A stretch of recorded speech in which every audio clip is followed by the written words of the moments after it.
Good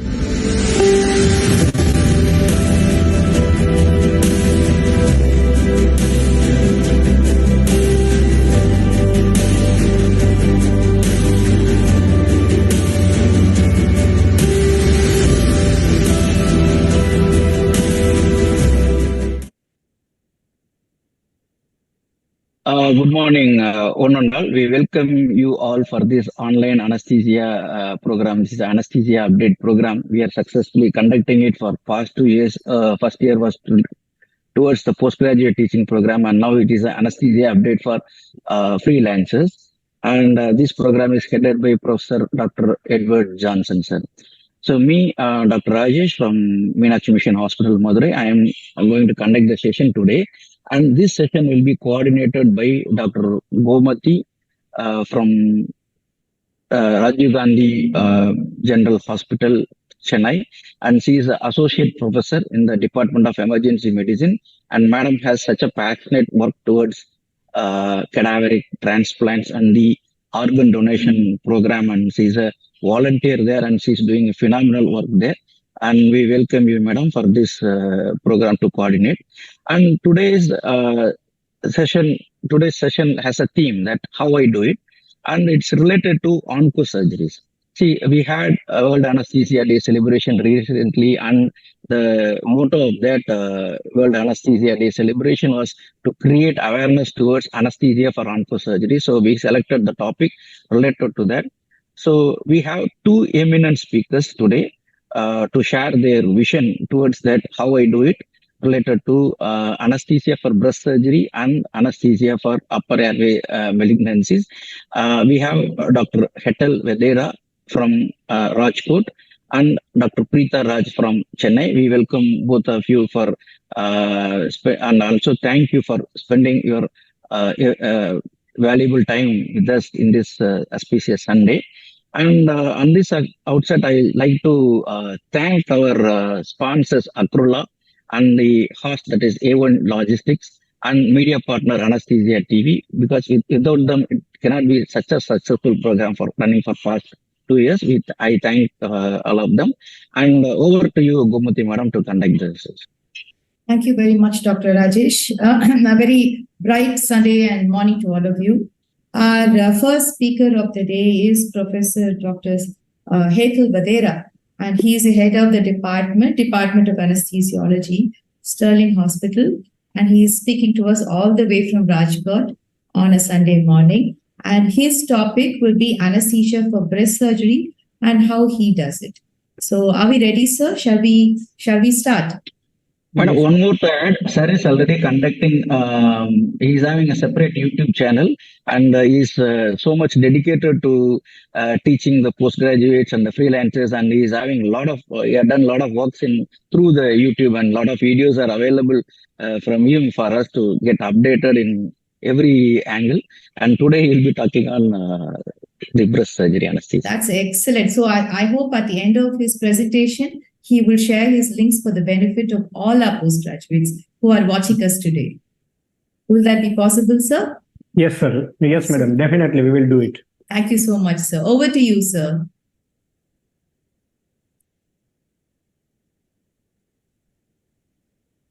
So my screen is visible, right? Yes, it is. Yes, sir. So thank you, Gomathi madam, for kind introduction. I like to thank Anesthesia Updates, Dr. Edward sir, Dr. Rajesh sir, for inviting me for this talk. So, as madam said, I am going to talk about anesthesia for breast surgery, how I do it. But before I go to how I do it, I believe I should say why I do it rather than telling how I do it. So, in the next 40 or 45 minutes, we will talk on the following topics like breast cancer statistic, various types of breast surgery, anatomy of the breast, how we do pre-op assessment, intraoperative management, regional anesthesia for breast surgery, post-op management, breast surgery and chronic pain, and type of anesthesia and cancer recurrence. So if we talk about statistics first, in 2020, there were 2.3 million women diagnosed with breast cancer and 6.85 lakhs amongst them died globally. So as of the end of 2020, there were 7.8 million women alive who were diagnosed with breast cancer, and it is a huge number, making it world's most prevalent cancer. And if you look at the Indian data, in India in 2018, incidence of breast cancer was roughly 1.62 lakh, and it is roughly 28% of all newly detected cancer in women. So it is a most common cancer diagnosed among female in India also. And if you look at the mortality also, it is roughly 24% in our country. So it is a cause of a very high mortality, and it is with a high incidence also. So if we look at the breast surgery, it starts with axillary lymph node dissection. Then we are moving to sentinel lymph node biopsy. Earlier it was MRM. Now we are doing BCS, simple mastectomy for palliative care, and now we are going for reconstructive surgery as well as for cosmetic surgery also. So every surgery comes with their own challenges.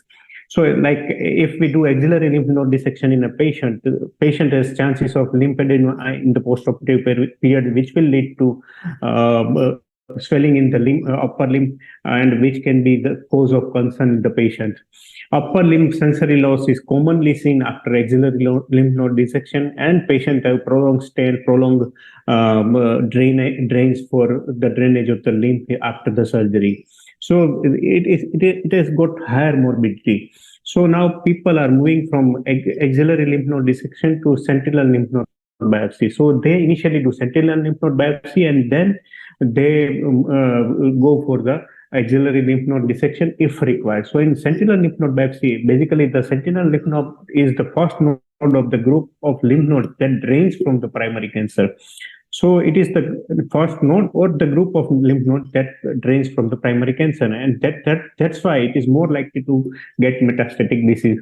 So if we do sentinel lymph node mapping, that is usually carried out with a combination of radioisotopes and a dye injected near the tumor during the surgery for removal of primary cancer. So we inject radioisotopes and various dyes close to the primary tumor, which spreads to the sentinel lymph node, and if lymph nodes are affected, then we can go for a complete axillary lymph node dissection. Otherwise, we can do staging with sentinel lymph node biopsy and avoid morbidity with axillary lymph node dissection. The lymph node with the highest radioactive signal will be removed and sent for the study. But it has also some challenges like isosulfan blue and patent blue V are two most commonly used dyes, and these dyes are associated with immunoglobulin E-mediated anaphylactic reaction, and incidence is as high as 1%, but it is for mild reactions, and serious reaction can occur in 0.17% of the patients. So when surgeon is doing sentinel lymph node biopsy and using these dyes, you have to be careful. If you find any hemodynamic changes, you should think of anaphylactic reaction and treat accordingly. Methylene blue can be used, but again, it causes the bluish discoloration of the body fluids, and it comes in the monitoring of pulse oximetry also. Surgeries are nowadays we are moving to breast conservative surgery from simple mastectomy or MRM. So when we do breast conservative surgery, incisions are smaller, dissection is less. So in the postoperative period, patients are more comfortable. But according to incision and dissection, we have to choose the block to provide regional anesthesia. Again, duration of the surgery is a little bit prolonged as compared to modified radical mastectomy. So in these cases, we have to be careful about hypothermia, hypovolemia, and all those things. So accordingly, we have to monitor the patient and treat if any changes occurs. Reconstruction surgeries, these are the long surgeries. It can be myocutaneous flap or free flap. When they use myocutaneous flap, usually they use rectus abdominis flap or latissimus dorsi flap. So area of dissection is larger. You require better analgesia for this. You might require catheters to treat the abdominal pain or latissimus dorsi pain. And duration of surgery is quite longer as compared to simple MRM. Same way, if you are using pre-flap, you have to be careful about hypothermia, hypovolemia. Otherwise, perfusion of the free flap will be hampered, and there are chances that flap failure will happen. So you have to take care of all those things when these surgeries are done. You have to think of thromboprophylaxis also in these cases, because these are prolonged surgery and there are chances of thromboembolism. So when you are doing performing such surgeries, you should provide pneumatic compression device, as well as you should go for LMWH in the postoperative period. Cosmetic surgeries are like mammoplasty and prosthetic implant. Mammoplasty is similar to simple mastectomy, but when you are using they are using prosthetic implants. Sometimes they go for staging surgery. Initially, they put the implant below the pec major. Slowly, they expand the implant, and then in second stage, they put the main implant. So here, nerves, chances of damage of the nerves like pectoral nerves and long thoracic nerves are there. So there are chances of chronic postoperative pain. So we should treat the pain accordingly so that we can reduce the chances of chronic pain. When we go for pre-operative assessment, obviously these patients are very anxious. We need to talk to this patient. We should give some time to resolve their queries. They have anxiety about anesthesia. They have anxiety about postoperative pain. They have anxiety about how surgery will be done. So we should give some time so that we can reduce the anxiety, and if required, we should go for medication which can help in the reducing the anxiety. In some of the patients, chemotherapy started preoperatively when they are inoperable. They want to convert it to operable cases. In such cases, they start chemotherapy, and certain chemotherapeutic agents are cardiotoxic. They can cause cardiomyopathy. So in such cases, we should go for ECG as well as echo, irrespective of age of the patient. And is irrespective of the complaint of the patient. So when chemotherapy started, you should go for echo in all patients. Neoadjuvant hormonal therapy, again, it is used to reduce the size of the tumor, so that locally advanced tumor are make initially inoperable cancer more amenable to resection. It can, but it can cause myelosuppression, which may manifest as perioperative anemia, increased risk of bleeding tendency, and neutropenia. Neutropenia can increase the chance of postoperative infection. So when patient is on neoadjuvant therapy, we should keep these things in mind. Tamoxifen and aromatase inhibitor can also be cardiotoxic and may increase the risk of perioperative venous thromboembolism. So in such cases, we should go for thromboprophylaxis, and we should look for echo also. Anesthesia management, there are differences between TIVA versus inhalation, opioid versus opioid-free anesthesia, and we'll talk about regional anesthesia also. So when we talk about TIVA versus inhalation anesthesia, this is a very good study where they compared outcome after breast surgery between inhalation and propofol-based intravenous anesthesia, and it was a meta-analysis. And what they found was propofol-based intravenous anesthesia was associated with most postoperative rescue analgesia, but incidence of postoperative nausea and vomiting was lower in propofol-based anesthesia. Again, propofol-based anesthesia preserve the nature of killer cell cytotoxicity and decrease at IL-6 level and neutrophil to lymphocyte ratio, which may help to reduce the chances of recurrence. So they have got increased 2-year recurrence-free survival, especially propofol-based anesthesia. But still, evidence is not enough to stamp that propofol-based anesthesia is better as compared to inhalation anesthesia. Still, studies are going on. Same way with opioids versus opioid-free anesthesia. Opioids again suppress the immunity. We'll see in the further slide also. When we use opioid-free anesthesia with other drugs, there are less chances of recurrence, but again, it is not proven. We will discuss about regional anesthesia technique in detail. Regional anesthesia, again, it reduces the chances of recurrence. It was postulated after some retrospective study, but when they go for a prospective study, a correlation was not found. So when we do anesthesia in such patient, intraoperatively important is IV line. It should be taken on the opposite limb because this limb will be paint and trap. And postoperatively, initially it was believed that it reduces the chances of lymphoedema. Airway secure, again, it is between IGL versus intubation. If surgery is short duration and your surgeon is faster, then you can get away with IGL.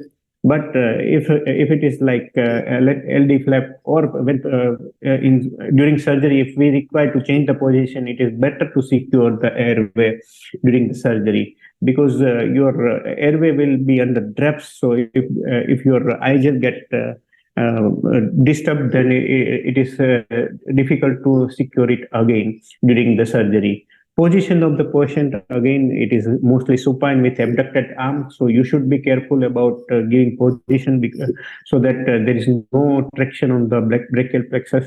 In LD flap, they give lateral position. So while giving position, you should be careful so that your airway doesn't get disturbed. Combination of RA and GA is preferred nowadays because it provides postoperative analgesia also, and during surgery, requirement of general anesthesia drugs can be brought down, and which helps in the faster recovery, less nausea, vomiting, and postoperative pain-free period. Hypothermia, hypovolemia, as I said, it is common in the prolonged surgery like flap surgeries. So you should take care of all these things for the better flap survival. Blood loss, it is not very common nowadays for MRM surgery or breast conservative surgeries, but it can happen with pre-flap surgeries or myocutaneous flap surgery. So in such cases, we have to be ready with some blood transfusion. DVT prophylaxis, as I said, it should be done in the patient wherever possible. If suppose surgery is shorter, then we can go for pneumatic compression devices, and if it is longer, then we should go for LMWH.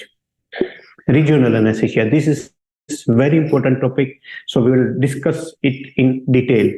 So in regional anesthesia, initially we need to learn the anatomy. So if you look at the anatomy of the breast and the nerve supply of the breast is supplied by the lateral cutaneous branches of the intercostal nerve. So this is the anterior branch of lateral cutaneous nerve, which supplied the lateral part of the breast.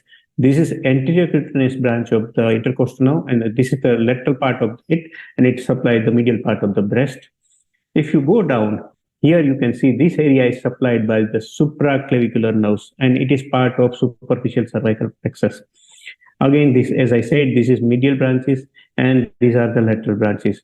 So breast is supplied by supraclavicular nerve, that is superficial cervical plexus. These are the thoracic nerve. And if we look at the nerve supply of the muscles of the breast, pectoral muscles are supplied by the lateral and medial pectoral nerve, serratus anterior by long thoracic nerve, and latissimus dorsi by the thoracodorsal nerve. So they are branches of brachial plexus. So you have to block these branches for complete analgesia, because dissection in this area can lead to they are motor branches, but they can cause some pain if there is stretching of the muscles. So you have to take care of all these branches. So basically, breast is supplied by brachial plexus, cervical plexus, as well as the thoracic nerve. So it has got complex nerve supply. So when you want to provide regional anesthesia for breast surgery, you should keep all these things in the mind. So if you look at this video, here you can see this is pec major muscle. If I remove it, you can find pec minor muscle. And above the pec minor, you will see this is lateral pectoral nerve and this is medial pectoral nerve. So when you deposit the drug between these two muscles, it becomes your PEX1 block, and it will block lateral as well as medial pectoral nerve. If you go laterally, you find this is serratus anterior muscle, this is long thoracic nerve, and below that you find the lateral cutaneous branches. So if you deposit the drug between pec minor and serratus, it will become your PEX2 block, and it will block T2 to T6 lateral cutaneous branches and long thoracic nerve. For SEP block, you go further posteriorly in the mid to posterior axillary line, and this you can see this is the thoracodorsal nerve. So if I remove the muscle that is latissimus dorsi, you will find that below that is the serratus anterior muscle. So if you deposit the drug between these two muscles, it will block thoracodorsal nerve as well as the lateral cutaneous branches, that is T2 to T9. So according to the surgery, you have to select the block. So there are various options, like we can give thoracic epidural, we can give paravertebral block, we can give erector spinae block, we can give intercostal block, we can give SEP block, PEX1, PEX2, transverse thoracic spine block, and there are many other blocks which are invented in last few years. They are used for breast surgeries. So if you look at the thoracic epidural, it is a age-old technique. It is a gold standard technique. It provides bilateral analgesia. You require less amount of local anesthetic drug, but I believe it is too invasive for breast surgery. We don't need to go for epidural for breast surgery. There are many blocks which can provide regional anesthesia, and it is contraindicated in patients on antiplatelet and anticoagulant drugs. And it is, of course, associated with hemodynamic changes. With other blocks, you can prevent it. So now we will move to thoracic paravertebral block. Thoracic paravertebral space is basically wedge-shaped space. It is formed anteriorly by the pleura, posteriorly by the superior costotransverse ligament, and medially by the vertebral body, the intervertebral disc, and the intervertebral foramen. It is connected with the intercostal space laterally and medially with the epidural space. So when you inject the drug in the paravertebral space, it will spread cranially, caudally, as well as laterally and the medially. So with a single injection, drug spread up to 1 to 2 segment upward, cranial and caudal, while medially and laterally, it varies from patient to patient. Sometimes you will find epidural spread, and in some of the patients, we have seen that drug spread on the opposite side also. So if we compare ESB with thoracic paravertebral, it is simple. This is the schematic presentation of the ESB versus thoracic paravertebral block. So in ESB, what we see the transverse processes of the T4, T5. These are the trapezius, rhomboid major, erector spinae. We hit the transverse process and deposit the drug below the erector spinae muscle and above the transverse process. So that becomes your erector spinae block. Here we require 20 to 25 ml of LA, and it's spread in the entire plane. But in paravertebral block, we will go beyond the transverse process. We will go beyond the superior costotransverse ligament. So we'll see how it happens. So here you see that in thoracic paravertebral block, this is superior costotransverse ligament. This is the pleura. We pierce the superior costotransverse ligament and then deposit the drug beyond it, so that pleura get displaced anteriorly. With thoracic paravertebral block, you will block sympathetic fiber also. So it is like a unilateral epidural, and it will give a sympathetic block also. So when you are doing with landmark guided technique, you palpate the C7 spinous process that is most prominent. Then you mark the T1, T2, T3, T4, T5. Go 2.5 centimeter laterally, hit the transverse process, walk up the transverse process, go 1 to 1.5 centimeter and inject the drug.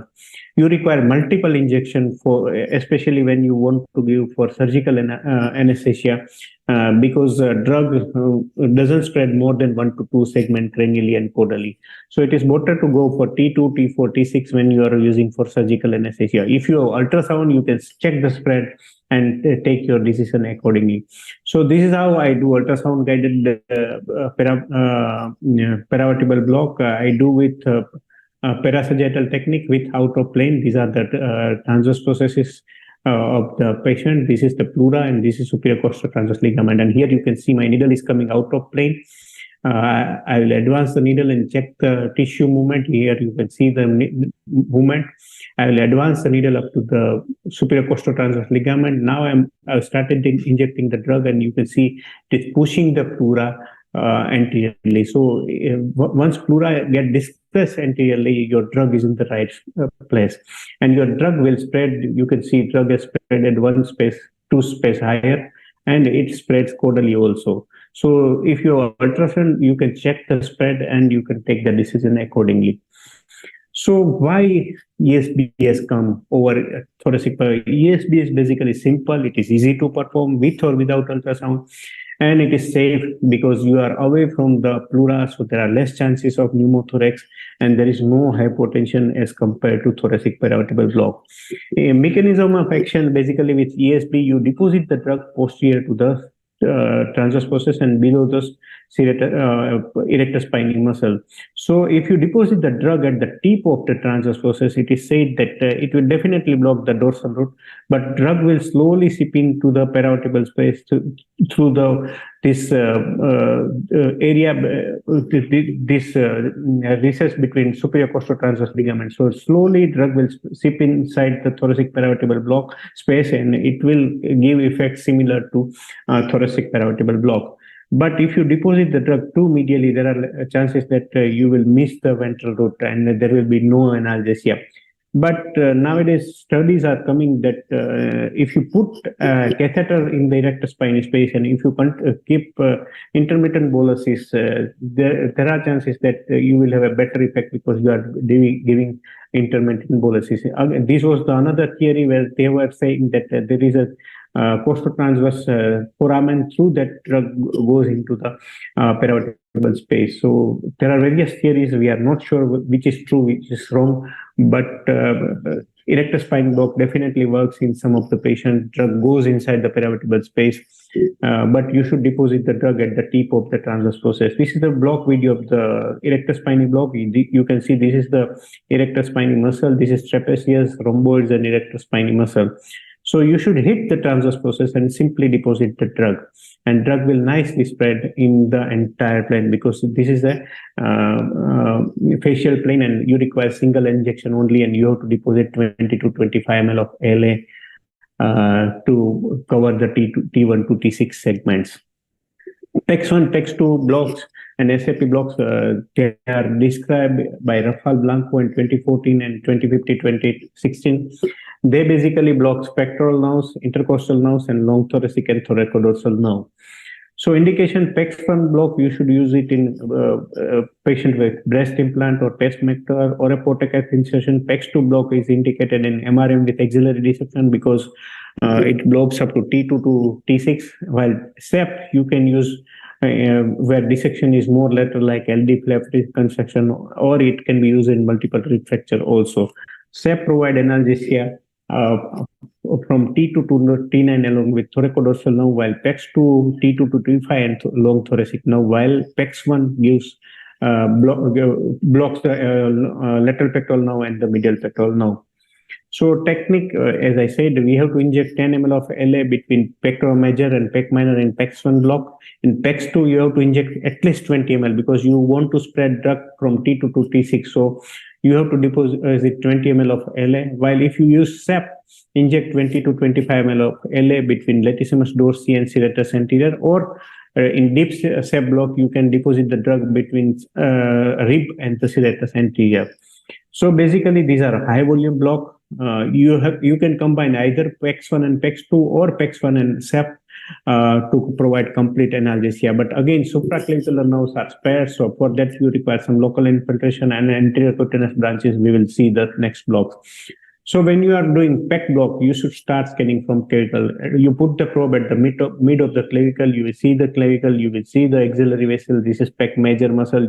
When you move the probe downward, you should tilt the probe little medially so that you can see the ribs. This is the rib, this is the rib, and this is the pleura. You will see two muscles, pec major and pec minor. And in between that, you will find the pectoral branch of thoracoacromial artery. If you find that you are in the right plane, you should deposit the drug there, and you will block the lateral and medial pectoral nerve. And here, when you inject the drug here between serratus anterior is very thin muscle here. So if you deposit the drug between pec minor and serratus anterior, it becomes your PEX2 block. Here you can see this is small strip of serratus anterior at the level of fourth rib, and you inject the drug here, and it becomes your PEX2 block. So this is PEX1 and this is PEX2. For serratus anterior plane block, in superficial block, you deposit the drug between latissimus dorsi and serratus anterior. When you put the probe in the mid to posterior axillary line at the fifth or sixth rib, you will find this structure, latissimus dorsi, serratus anterior, and the rib. So if you deposit the drug here between two muscles, then it becomes your superficial SEP. And if you deposit the drug here, it becomes your deep SEP block. Basically, intercostal nerve, lateral cutaneous branches come from here to here. So whether you deposit the drug here or here, it will block the lateral cutaneous branches. So these are two types of block. We'll see the video again, PEX1 and SEP block video. So indication, as I said, MRM, PEX1 block video initially. So first, how to scanning? We should start scanning from the clavicle. Start from mid-clavicular line. Look for PEC major and PEC minor at third or fourth rib, and deposit the drug between. Here you can see this is the clavicle. These are the subclavian vessels, and you can see the PEC major and PEC minor. These are the ribs. This is PEC major, PEC minor. So this is the target where we deposit. And here you can see the artery pulsating between these two muscles. So you can see the arterial pulsation between two muscles. So you have to come in plane from cranial to caudal, and you should go a little bit laterally because your probe will tilt a bit laterally. So you deposit the drug between two muscles, and that becomes your PEX1 block. So here you will see my needle will come in plane. You can see my needle is coming from this side. You can see some tissue movement. We will try to see the needle tip all throughout so that you don't go too deeper. Here you can see now I can see the needle tip. I'm slowly advancing the needle towards the plane between PEX major and PEX minor. I'm closer to the artery, so I will take care that I don't puncture it. I'll pierce the membrane and inject the drug. So I started injecting the drug, and after 1 ml of LA, I'm readjusting, and you can see the drug spread. So this is how you give PEX1 block. You can see the drug spread now. For SEP block, scanning, go laterally up to mid to posterior axillary line, look for fifth, sixth wave, identify two muscles, and inject between two muscles. So we'll see how to do it. So here you can see these are two muscles, and this is the target area. So this is one muscle, this is two muscle. Again, we will come in plane. You can go from the cranial to caudal side. You can make the probe little oblique so that you can get space to insert the needle, because if it is in the vertical plane, then it is difficult to insert the needle. Here you can see the entire needle shaft and needle tip. I am slowly advancing the needle tip. You can see a small pulsation, that is again arterial pulsation, thoracodorsal artery, and that is an indication that you are in the right plane. And I've started injecting the drug slowly inside the plane. Once I get the proper plane, I will a little bit advance the needle and inject 20 to 25 ml of LA. PEX1 and PEX2 block, again, we will see the video of both the blocks simultaneously. So this is, you can see PEC major and PEC minor muscle. You can see the arterial pulsation here. My needle is coming. Ideally, we should give PEX2 block primarily so that remaining muscle get lifted. Here I have given PEX1 block initially, so it is not ideal thing. But you can see I'm redirecting the needle so that I can see the shaft.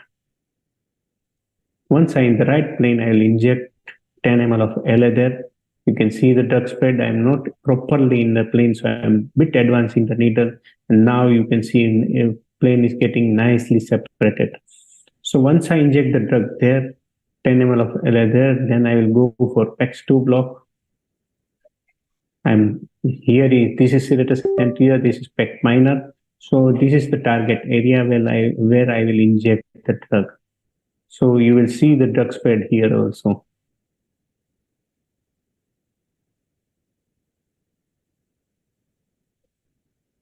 So once I started injecting the drug, you can see drug is nicely spreading in the plane. So this is how you can give PEX1 and PEX2 block. As I said, anterior cutaneous branches get spared even with these blocks. So for that, we require pectorointercostal plane block or transverse thoracic plane block. So when you inject the drug between PEC major and the rib plane between these two, then it becomes your pectorointercostal plane block. And if you go deeper between transverse thoracic muscle and the intercostal muscle, then it becomes your transverse thoracic muscle plane block. But here you will find the memory internal thoracic vein and the artery. So you can injure this vein. So it is always better to go for superficial approach. So this is the superficial approach and this is the deep approach. This one is the deep approach.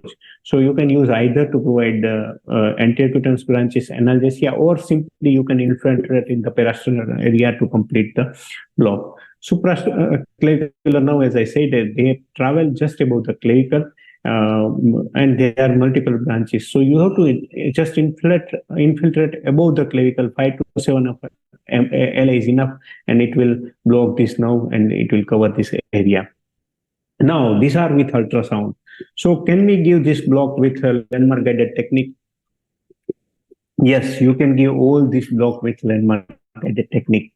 So I'll show first landmark of guided ESB block. It is simple because we just hit the rib, hit the transverse process and inject the drug. So when you give landmark guided erector spinae block, you have to simply go 3 centimeter lateral to the midline and hit the transverse process and inject the drug. Why 3 centimeter? Because when you go 3 centimeter lateral, you are on the tip of the transverse process roughly. So inject 25 ml of there. We have published this paper also. I will show that paper link also. So you can see this is the midline. I'm inserting the needle 3 centimeter lateral to the midline. Once I hit the transverse process, I will inject the drug. If I don't get transverse process, I will go cranially caudally and try to find out the transverse process and then inject the drug. So after careful aspiration, inject the drug. Always attach syringe to the extension tubing while locating the space.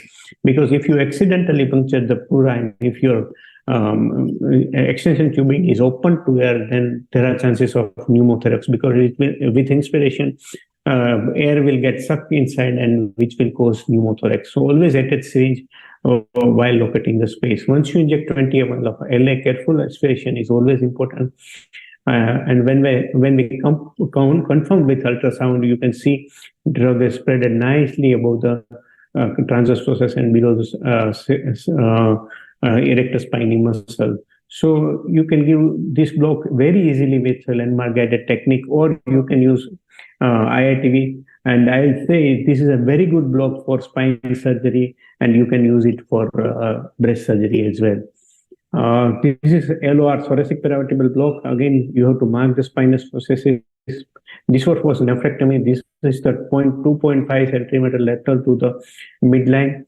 I'll insert the needle. Initially, we should go for 3 centimeter. If patient is obese, we can go more. If you get the transverse process, that is okay. Otherwise, go cranially or caudally. Once you get it, you walk up the transverse process either cranially or caudally. Once you get the click of superior costotransverse ligament, you can inject the drug. So I got the click, and when I started injecting drug and checked with ultrasound, you can see nice spread of the drug in the thoracic paravertebral. I'll say it is a simpler block with landmark guided technique as compared to ultrasound guided technique. So you can very well give it with landmark guided technique. Now, next is PNS guided PEX1 block. Basically, here we are stimulating the pectoral nerves. You must have seen the pectoral muscle contraction while giving the infraclavicular block. So you can block initially stimulate the pectoral nerve. So here I am inserting the needle in the between the you can see the pop of the prepectoral fascia. So this is between mid-clavicular line and the mid-axillary line on the 4th rib. So I can see the contraction of the pectoral muscle. You can see at 1.1 it disappears. So I am readjusting the needle again, and you can see the contraction nicely. So once you get that contraction, reduce the current to 0.5 milliamps, and once you get that at 0.5 milliamps, you can inject 10 ml of LA, and we will see with the we can see that contraction has disappeared, and here you can give the drug for PEX1 block. For PNS SEP block, again it is published also. We go into mid to posterior axillary line on the 5th or 6th rib, and we try to stimulate the long thoracic now. So after one pop, you will see the contraction of the serratus. One pop has gone, and once I am close to the nerve, you can see the contraction of serratus anterior muscle. So once you get it, reduce the current to 0.5 milliamps and inject the drug 20 to 25 ml of LA.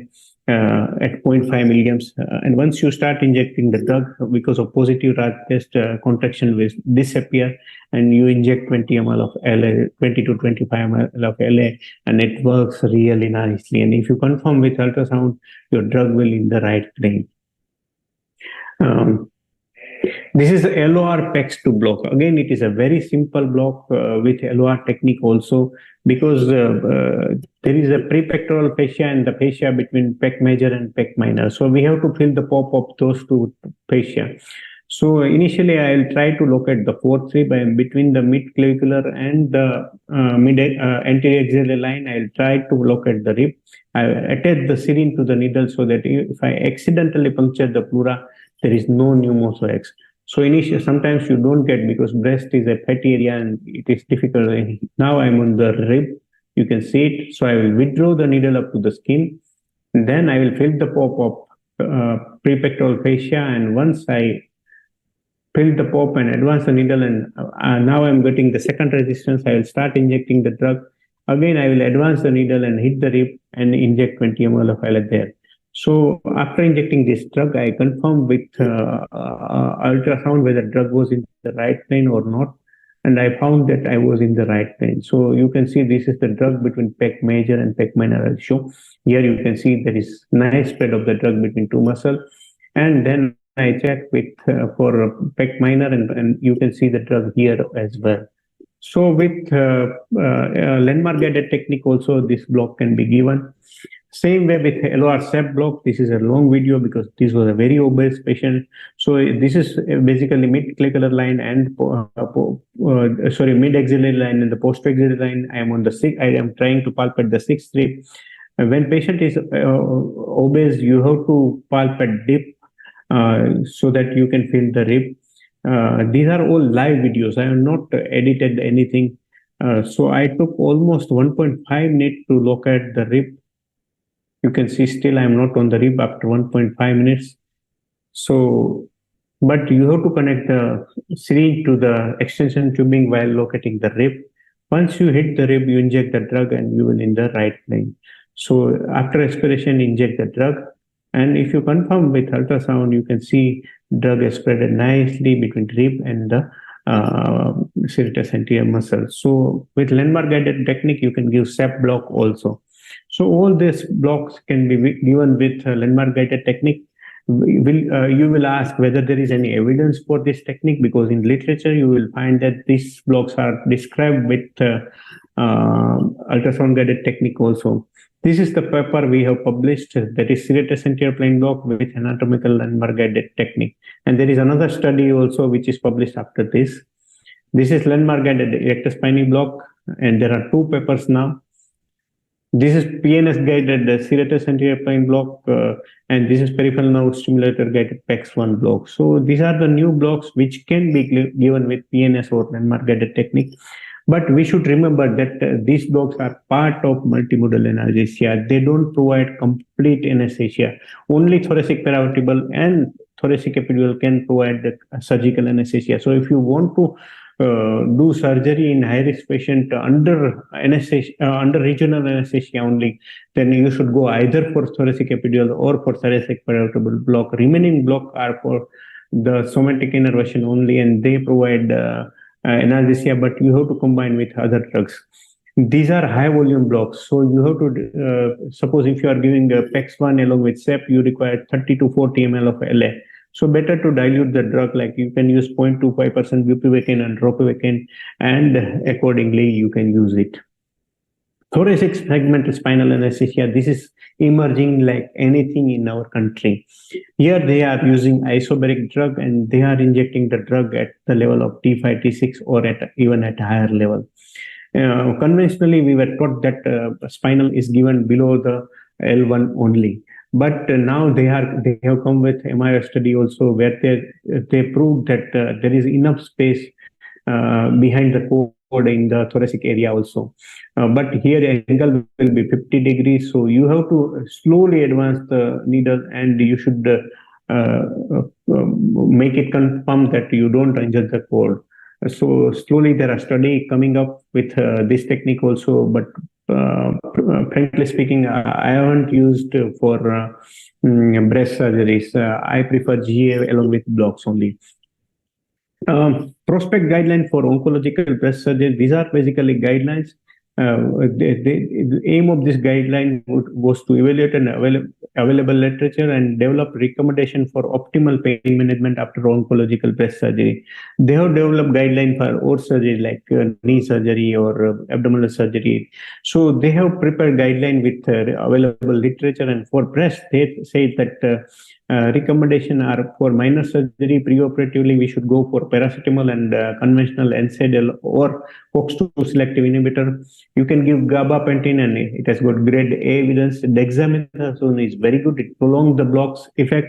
It reduces the inflammation, so it improves the post-operative pain relief, and local anesthetic wound infiltration can also given. In post-operative period, they said that paracetamol along with NSAIDs or COX-2 inhibitor can be given, and opioids should be used as a rescue analgesia.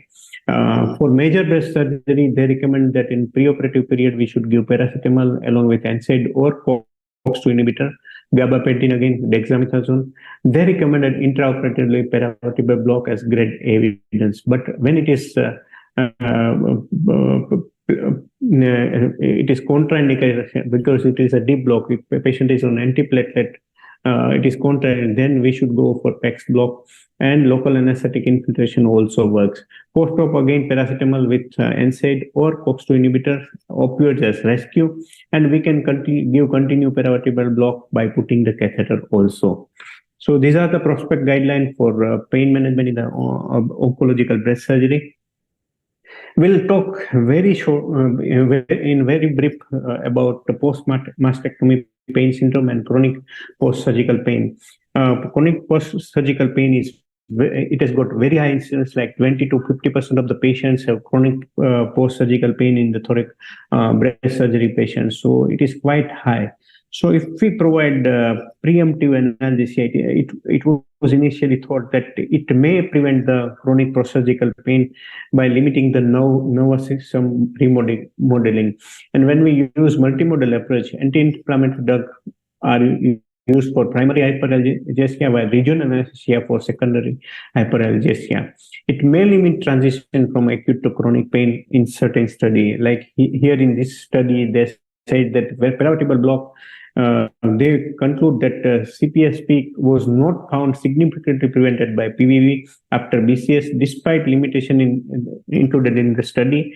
While nevertheless, PVB could prevent CPSNP by impeding the transition from acute to chronic pain. So if you treat the acute pain timely, you can prevent the chronic pain up to certain extent. Next is anesthetic technique and breast cancer recurrence. There are many unanswered questions. It came like anything in last decade. But after prospective trials, they found that it doesn't affect much. What was the theory? Basically, they told that volatile anesthetic drug surgery and surgical stress will lead to activation of hypothalamic pituitary adrenal axis, and it will affect the sympathetic nervous system also. But if you provide regional anesthesia and paravertebral block or epidural block, it will prevent activation of this axis. If this axis get activated, it will lead to neuroendocrine mediator release, which will suppress the cell-mediated immunity and which will lead to the enhancement of the metastasis, and chances of recurrence get increased. Opioids again suppress the cell-mediated immunity, while total intravenous anesthesia with propofol again prevents such suppression of the cell-mediated immunity. So hypothesis was propofol anesthesia along with regional block will prevent the chances of recurrence, while opioids and volatile anesthetic drug will increase the chances of recurrence.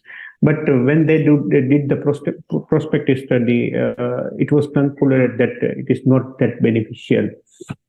So last part, how I do it. I use opioids as pre-medication. I usually use 50 to 100 microgram of fentanyl along with dexmedetomidine. Dexmedetomidine, I will say it is a wonderful drug. It provides excellent intraoperative analgesia along with opioids. It maintains hemodynamics. You will have a stable blood pressure like 70, 80 mean blood pressure along with heart rate control, and surgeon will have an excellent surgical field. Endotracheal tube versus iGel.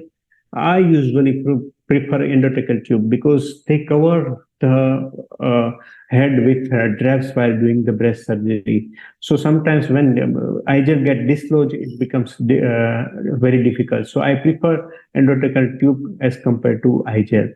I use sevoflurane in all my cases. Thoracic paravertebral block is block of my choice. We use it routinely, but sometimes when there is a long list, we can go for PEX along with SEP.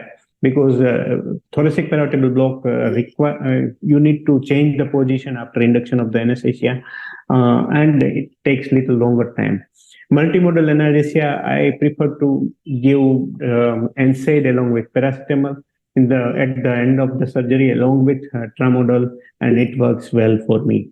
So my patients are usually pain-free in the postoperative period, and with the help of paravertebral block and dexmedetomidine, hemodynamics are quite stable. Surgeon will have a good surgical field. There is no bleeding and very good surgical field.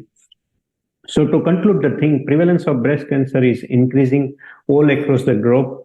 Surgery can involve the primary removal of the lesion and reconstruction. Preoperative assessment, that is very important. You should look for the chemotherapeutic agent used and any neoadjuvant therapy used. We should talk to the patient to allaying anxiety and identifying. We should identify the potential intraoperative issues also. Pectoral nerve blocks and SEP block provide good analgesia for daycare procedure, but I'll say paravertebral block is a gold standard. Ongoing research is investigating anesthetic technique and their effect on the cancer recurrence, but still there is not enough evidence. So this is all about breast surgery and anesthesia. Thank you very much. If you have any question, you can ask.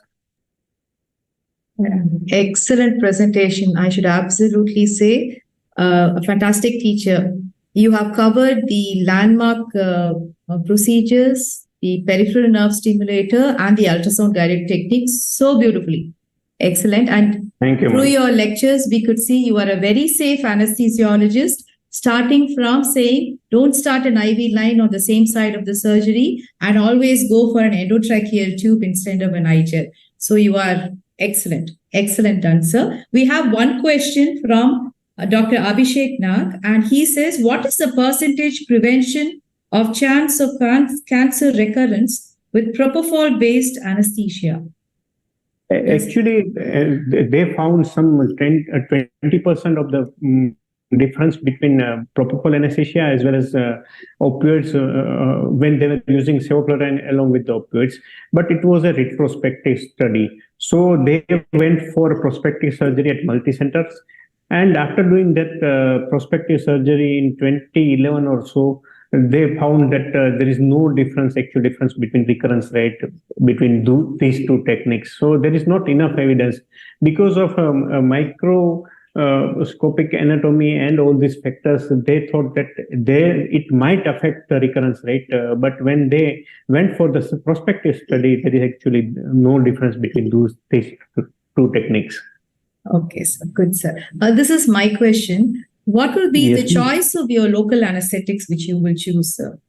You said I usually use ropivacaine in all my patients. I stopped using bupivacaine in my patients since last 10 years or so. I use ropivacaine exclusively in all my patients. Concentration depends on whether you want to use it for analgesia or for surgical anesthesia. And all these blocks are given before the surgery starts? Yes, ma'am. Yes. And for post-op analgesia, we will rather concentrate on opioids, isn't it, sir? Post-operative analgesia usually... Paracetamol, NSAIDs? Yeah, paracetamol, NSAIDs and tramadol is sufficient because in breast surgery, when they go for MRM, usually nerve endings are also getting cut along with the dissection. So they don't get initially much of pain. So it can be controlled initial 12 hours can be controlled with your regional block. Then you can very well control it with NSAID along with paracetamol in these patients. Okay. So any additives do you add along with your local anesthetic mixture? I use intravenous dexamethasone in all my patients, and there is a study where they said that whether you give dexamethasone IV or along with the regional anesthesia, yes. And duration of action is similar. Is same? Is it the same? Okay, so you prefer going with IV dexmed and dexamethasone. IV dexamethasone. Okay. Yes. Excellent, Yes, sir. So we do not. I think we do not have any further questions. Any challenging cases, sir? We have some comments in the chat box. Yes, sir. Nowadays, lignocaine is injected in the 6 quadrants around the mass, decreases recurrence. This is from Dr. Manisha Ghosh, madam. Yes, madam. I read that study, but there are not enough cases to prove these things. They say that injecting the lignocaine will reduce the recurrence rate, but still there is not enough evidence to prove that theory. And another question is like thoracic paracetamol before GA or after GA? Before GA or after GA? So I give it after GA only in lateral position. If a surgery is under regional anesthesia only, obviously it is before under local anesthesia only, but all my blocks is after GA only. So I think that sums up. Dr. Hetal, I have a query. Is there any role for paravertebral catheter placement for breast surgeries? I've never put the paravertebral catheter for breast surgery, but recently I came across a study where they used ESB catheter for breast surgery, and they say that analgesia is better if you put a ESB catheter. But I haven't put any catheter for breast surgery because pain is not that much in breast surgery patient after 24 hours or so. Okay, sir. Thank you. Thank you so much, sir. It was an excellent presentation, and it was beautiful listening to you, sir. Thank you so much. Thank you, ma'am. Thank you so much. So we will go on to our next speaker, and she is Dr. Pritha Raj, and she is an assistant professor. She's presently working at the Adayar Cancer Institute, Chennai, and she will be telling us about the airway oncological procedures. Madam, a very good morning to you, madam. Yes, good morning, ma'am. Good morning so much. So we are waiting to hear from you, madam. My pleasure being here. I would like to thank you for this great opportunity, and also would like to say Hetal sir's presentation was wonderful to listen to. And without further ado, I'll go on to the presentation. So, madam will be talking about anesthesia for upper airway malignancies. So, yes, we see visible? Yes, it is visible. Okay. Yeah. So, going on to how I do it, first I would like to give a brief overview of what exactly I'll be talking about, what exactly is the problem that we face in upper airway malignancies.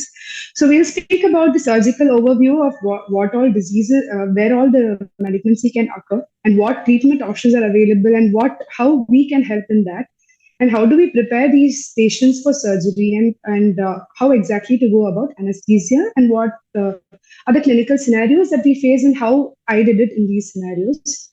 So moving on, the head and neck cancers are a very common malignancies noted in India especially, and is about 26% in males and 8% in females. And there are multiple risk factors associated with these patients, which includes smoking, chronic alcoholism, and also there is history of smoke exposure or sawdust exposure, which further predisposes these patients to malignancies of the nasal cavity especially. And there is also a viral association with HPV and Epstein-Barr virus. Moving on to the next screen. Yeah. So where do these malignancies predominantly occur? It can involve anywhere from the nasal cavity to the paranasal sinuses and the oral cavity, which includes the lips, the tongue, and that is the anterior two-thirds of the tongue, the gingiva, the buccal mucosa, and going further down to the oropharynx, which includes the tonsils, and also the soft palate and the oral surface of the epiglottis and the vallecula, and hypopharynx, which involves the piriform fossa, the posterior pharyngeal wall, and further down the larynx and the epiglottis and vocal cords. I'll be discussing only up to the level of the vocal cords, since that constitutes the upper airway. So this shows where all these malignancies can happen. That is the nasal cavity, as I explained earlier. So the disease spread is, as in most malignancies, it can spread either by local invasion or by blood, or also through nodes. Sometimes patients present only with a nodal swelling and they usually do not have other symptoms, and they're incidentally detected malignancies. But commonly the symptoms that they come with are dysphagia or dinophagia, or a chronic ulcer which is not healing, which is infective, bleeding. And also they have complaints such as change in voice or history of repeated aspirations. And rarely they complain of difficulty in breathing during exertion, which might present with mild stridor on exertion, or which might present with severe stridor, which usually happens when patients come with recurrence. So the treatment options are three-pronged. We have surgery, radiation, and chemotherapy. Some surgeries do not really mandate surgery. They might be taken up with chemotherapy and radiation itself. But most surgeries, most malignancies require a combination of these three modalities. And common chemotherapeutic agents that oncologists use for these malignancies are cisplatin or carboplatin, paclitaxel, docetaxel, and 5-fluorouracil. So this is a brief overview of the surgeries that are entailed in the management of these malignancies. Like nasopharyngeal malignancy usually does not require surgery and is mostly managed with chemo and radiation, while nasal cavity and paranasal sinus requires surgery such as endoscopic surgery, that is like a FES itself, or wide local excision, or involving maxillectomies. This might involve a flap also. Oral cavity lesions, usually surgery and radiation are the mainstay of treatment, wherein there is a wide excision of the mass and also nodal dissection. And based on the defect, a local flap, that is the myocutaneous flap, might be used, or a free flap, which involves a pedicle flap based on the radial artery, or a ALT flap, that is from the thigh. It might be used to augment the defect. Lesions involving the oropharynx might involve surgery such as wide local excision with neck dissection, or with the upcoming surgeries such as transoral robotic surgeries. So in our institute, we also take up robotic surgeries. I'll briefly discuss about it further. And in hypopharynx, we also that is the upper end of the digestive tract. So this involves a laryngopharyngectomy, because the disease usually involves the larynx also. A part of the pharynx, a part of the total laryngectomy is usually done in these cases. And a partial laryngopharyngectomy can be done. And for surgeries, that is disease involving the upper end of the esophagus, laryngopharyngoesophagectomy is also done. In malignancy involving the larynx, minimal disease can be addressed by transoral laser surgery, which is minimal, but which extensive disease will require laryngectomy with neck dissection.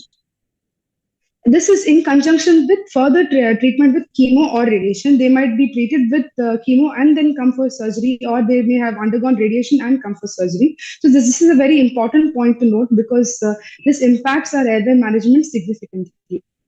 So coming now to the challenges we often face. We often face a patient who is malnourished, and they come with a history of exposure to chemotherapy and exposure to radiation. And this poses multiple problems, because such patients are usually chronic, have history of chronic alcohol usage or chronic tobacco usage, which puts them at higher risk of malnutrition because of poor oral intake and micronutrient deficiencies. And because of chemotherapy exposure, they also have low appetite. And because of the malignancy itself, they face cancer cachexia, which further affects oral intake. And also because of radiation exposure, there is fibrosis, and there is restriction of the jaw movement, because of which oral intake further comes down. So this impacts significantly. I'll explain further. And also the airway is compromised because of exposure, because of the disease per se. That is, because it occurs in the upper airway. This will distort the anatomy in multiple ways, as we'll see further. and they might present with respiratory distress, which often means an emergency airway, and we are at the forefront of handling this. These patients usually also have multiple other comorbidities, and this malignancy is often common in elderly age groups or in poor socioeconomic status patients as well. And so the other comorbidities commonly include COPD, diabetes, hypertension, and coronary artery disease also, which needs to be addressed. Finally, coming to the surgical part, the surgery often is quite extensive and also requires a shared airway with the surgeon, therefore needing hypervigilance on our part. And these patients also have significant pain. So they are already on prescription drugs such as morphine, and there is a risk of opioid dependence. And also there is alcohol dependence or tobacco dependence, which also needs to be addressed with a psycho-oncological backup.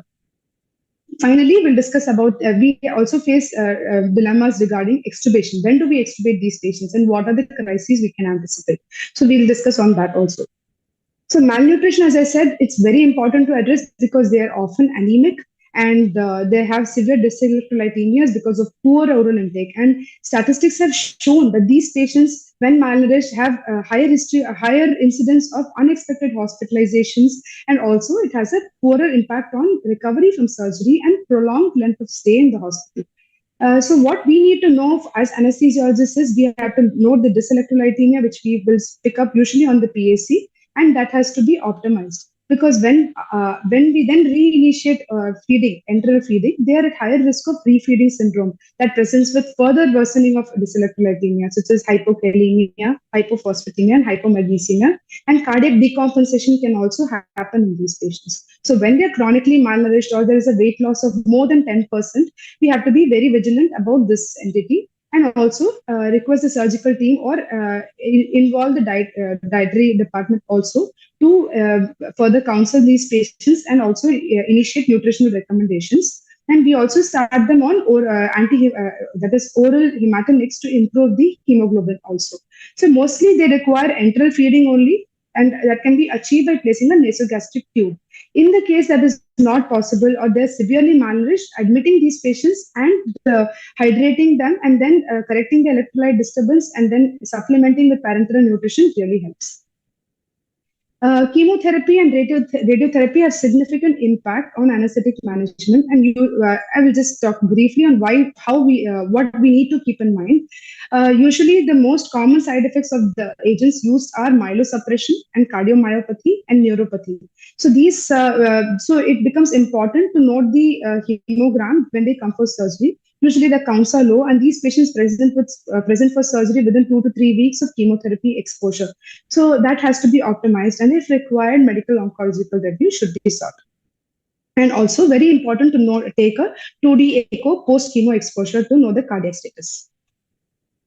Radiation has a very vast impact on the airway because it's actually given to the head and neck region only. So then it causes changes in the airway such as fibrosis. First, it causes mucosal edema, and there is inflammation due to radiation. And also there is, because of the edema, the tongue becomes a bit more fixed, and there is epiglottic edema also which happens, mucosal edema happens, and there is contraction of these tissues. And also mandibular osteoradionecrosis happens, which worsens the trismus that might actually already be present. And because of the fibrosis of the neck, surgical landmarks become very obscured and presents as a woody induration. This has multiple implications because this rigidity which is produced by radiation does not get released by muscle relaxation. And therefore, we cannot really anticipate how bad the airway will be after induction. Most often, we see that trismus gets relieved with pain. Trismus caused due to pain gets relieved by muscle relaxation, but that's not the case with radiation exposure. So this causes difficult mask ventilation, difficult laryngoscopy, difficult intubation, multiple levels of difficulty. And also many patients might come to the PAC before and then go on for radiation and then come for surgery. So it's very important to note the last radiation exposure to be aware of the dynamic change in the airway. And as for the comorbidities, it is as part of the routine PAC that we do, and the usual tests are asked for to evaluate the general condition of the patients, which includes complete hemogram, RFT, LFT, electrolytes, protein to know the nourishment of the patient, blood group, serology, ECG, X-ray, and 2D echo. Other lung conditions, cardiac conditions need to be optimized. Often they are smokers, patients with emphysema, Where needed, a pulmonologist's opinion must be sought. If patients are not found, there are situations where we have seen patients who are not medically fit to undergo such an extensive surgery, where the surgeons were not even aware of these issues. And based on that, a risk-benefit ratio analysis or discussion with the family further led to them undergoing chemo and radiation as a primary treatment instead of surgery. So that also happens.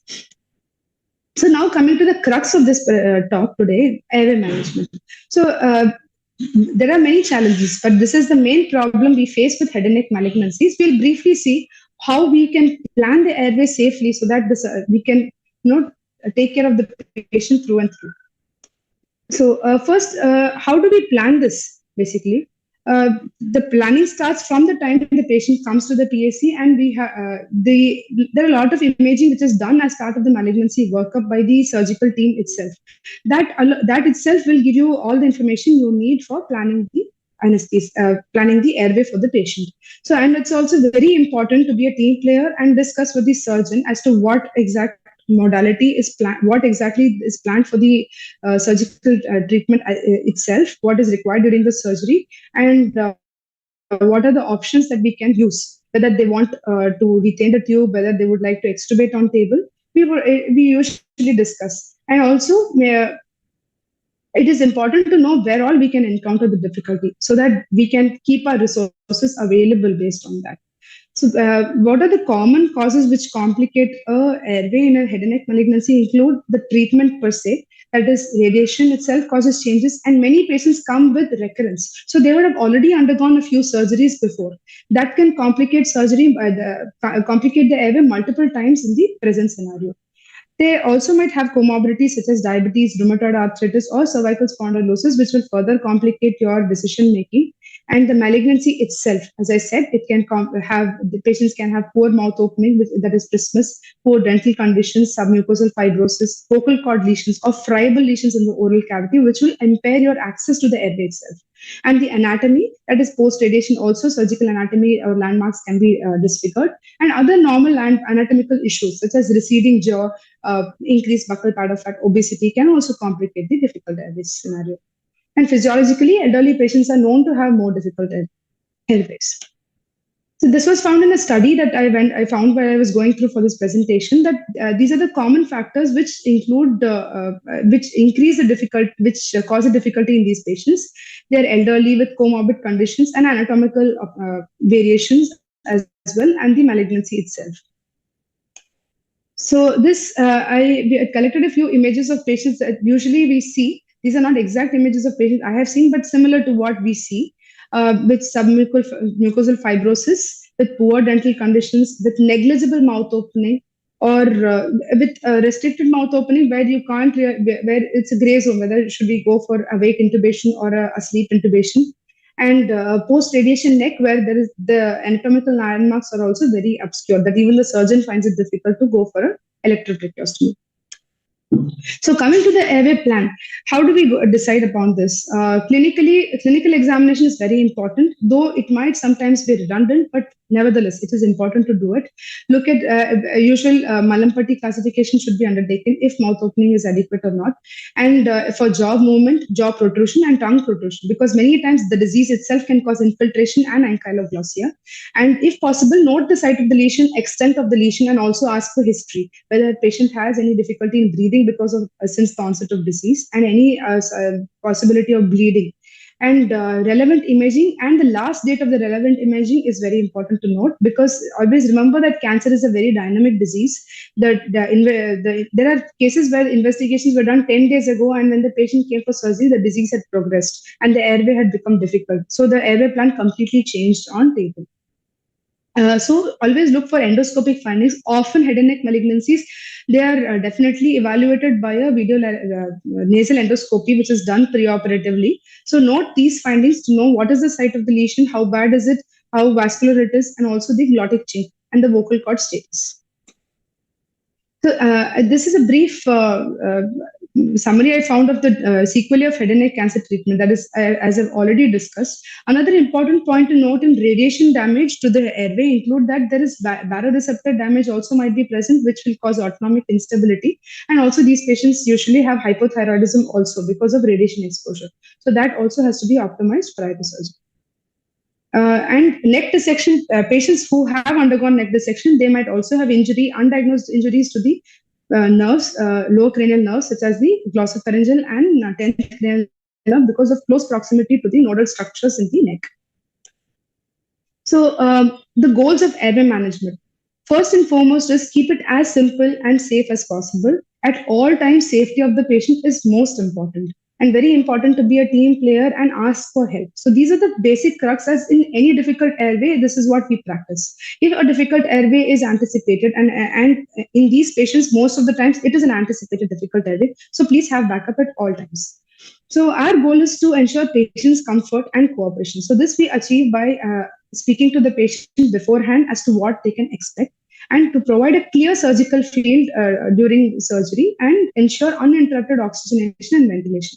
It has been mandated in the difficult airway algorithms as well. It's not safe to have a single plan, have multiple plans, a plan A, plan B, plan C. There should be a clear communication as to which, if one plan fails, it should be a seamless transition to the next plan.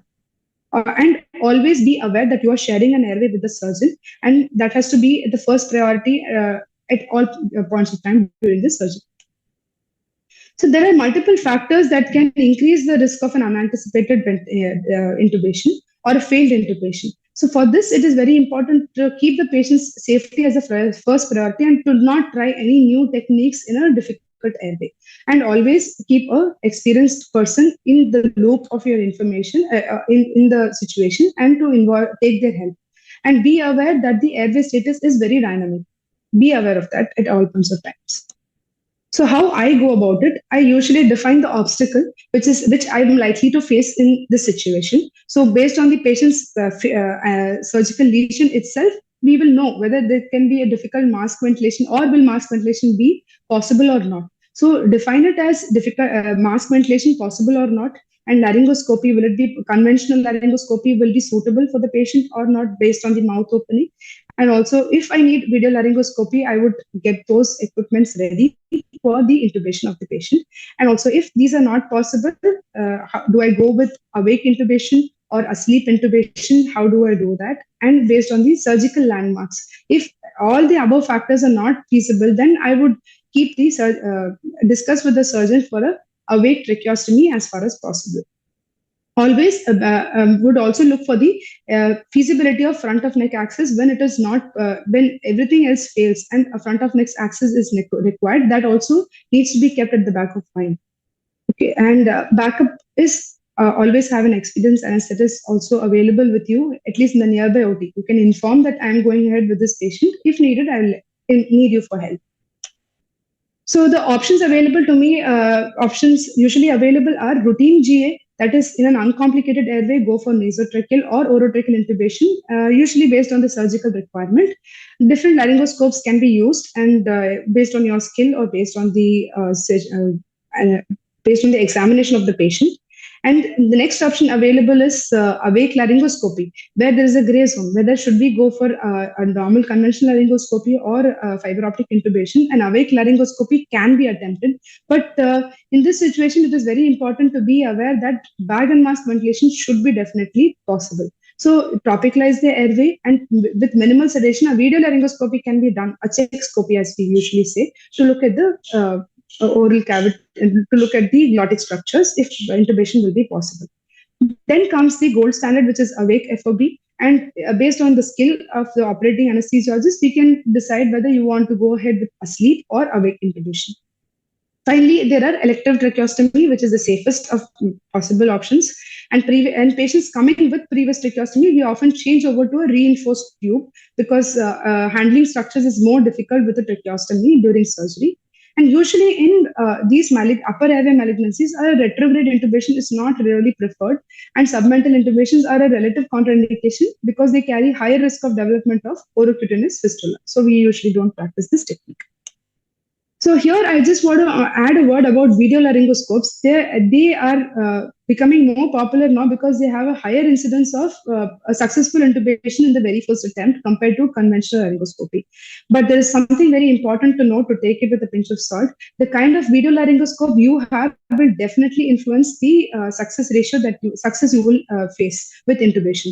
So here, what we commonly use in our institute is the BMAC and the CMAC, the CMAC, which is a non-channeled laryngoscope. So there is a lot of space available to pass the tube. So even in patients with restricted mouth opening, so like 1 finger breadth or 1.5 finger breadth, even in these patients, a successful intubation is quite possible with a video laryngoscope. But with these, like such as the C track or the air track, this is not really helpful when planning in video laryngoscopy guided intubation in a patient with restricted mouth opening. So be aware of the kind of equipment you have. And we have often faced this situation where this was not possible at all to introduce we had a few demonstration pieces and it was not possible to do with a channeled laryngoscope.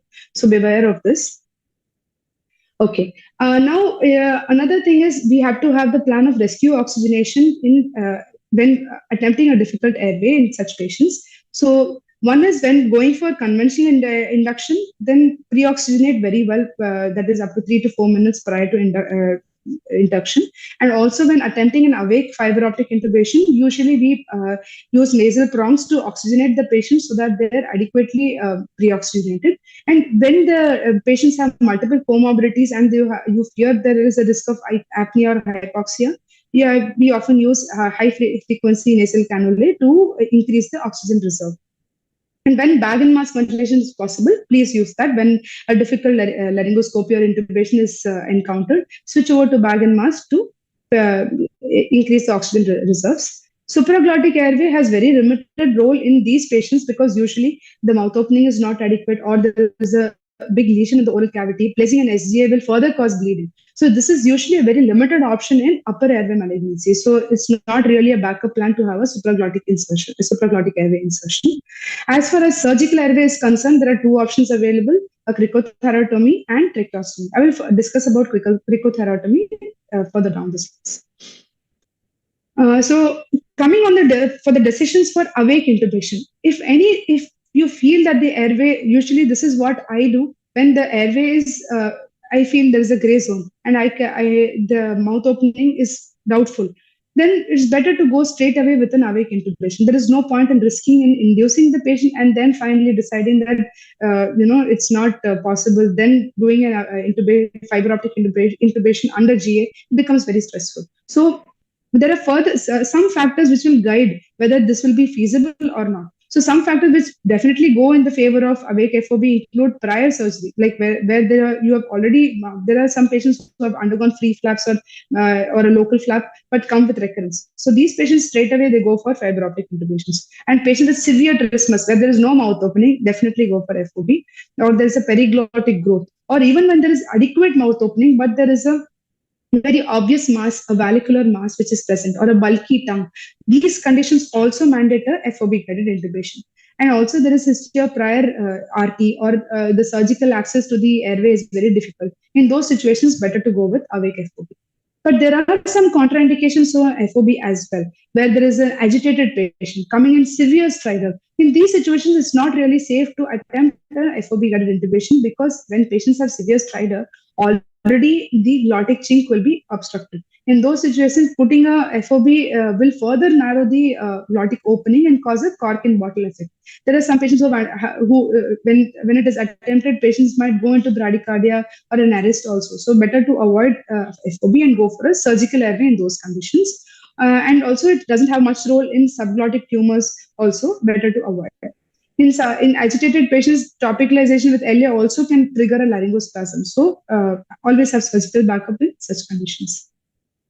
So this image I wanted to show that where a preoperative endoscopy has shown this big mass, vocal cord lesion. So that in the CT also there is a significant narrowing seen in the vocal cord.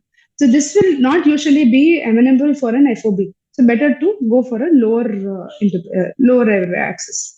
So how do we, I won't be discussing exactly about how to use the FOB, but how do we prepare for the FOB, which can be explained because that requires hands-on practice to how to do a fiber optic intubation.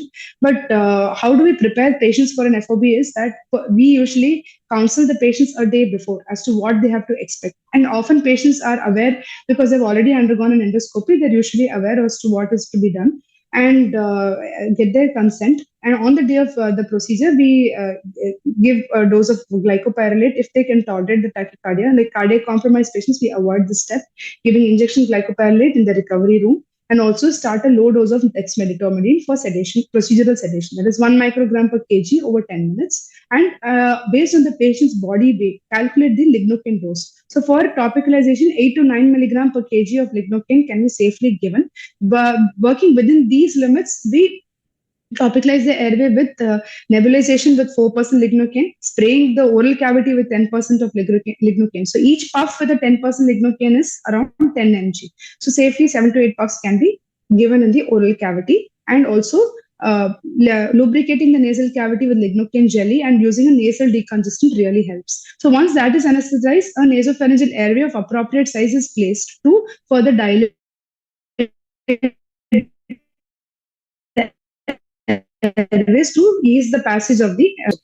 Okay, so going further, always also important for the transtracheal blocks that we give. This is shows the landmarks that we should note. Usually, it is not always possible because they're post-radiation or have undergone some surgery, there'll be scarring. So look at the thyroid cartilage as far as possible, and look at the that is the thyroid cartilage is here and the cricoid and the space in between. You can also use ultrasound to visualize the cricothyroid membrane and instill the local anesthetic there.